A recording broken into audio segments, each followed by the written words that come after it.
Malezya'nın önde gelen düşünce kuruluşlarından biri olan Beit el Amanah, İslam İşbirliği Teşkilatı'nın Uygur meselesine ilişkin politikasına ilişkin bir araştırma raporu yayınlayarak 57 Müslüman ülke teşkilatını Uygur meselesinde kendi tüzük ve ilkelerine uymaya çağırdı. Raporda Uygurların dini inançlarını, siyasi özgürlüklerini ve insan haklarını ihlal eden çifte standartlara karşı İslam İşbirliği Teşkilatı tüzüğü ve ilkelerine uyma zamanının geldiği vurgulandı.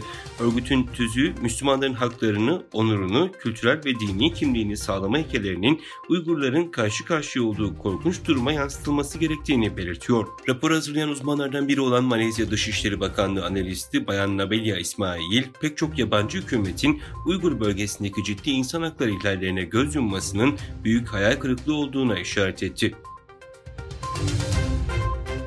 Tayvan ordusunda görevli Yarbay Shi, Çin'e askeri bilgiler sızdırdığı suçlamasıyla tutuklandı. Tayvan Savunma Bakanlığı, Çin Komünist Partisi'nin sızma faaliyetlerine karşı casuslukla mücadele eğitimlerini hızlandıracaklarını açıkladı. Son 10 yılda Tayvan ordusunda yüzbaşı ve üstünde rütbelerde görev yapmış en az 21 muvazzaf ya da emekli subay Çin ajanlığı suçlamasıyla hüküm giydi. Suudi Arabistan'da Rusya-Ukrayna krizini çözmenin yollarının görüşüldüğü toplantı düzenlendi. El İhbariye kanalında yer alan haberde Rusya-Ukrayna krizinin çözüm yollarının görüşüleceği toplantının dün Cidde'de başladığı belirtildi. Toplantıya bazı ülkelerin ulusal güvenlik danışmanları ve temsilcilerinin katılacağı aktarılan haberde katılımcı ülkelerin isimleri ve toplantının kaç gün süreceğiyle ilgili detaya yer verilmedi.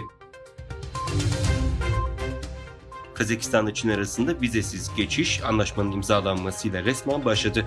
Ajans tarafından verilen bilgide Kazakistan Cumhuriyeti Hükümeti'nin 26 Temmuz 2023 tarihli kararnamesi Kazakistan Cumhuriyeti Hükümeti ile Çin Halk Cumhuriyeti Hükümeti arasında vize gerekliliklerinden karşılıklı muafiyete ilişkin anlaşmayı onayladı denildi.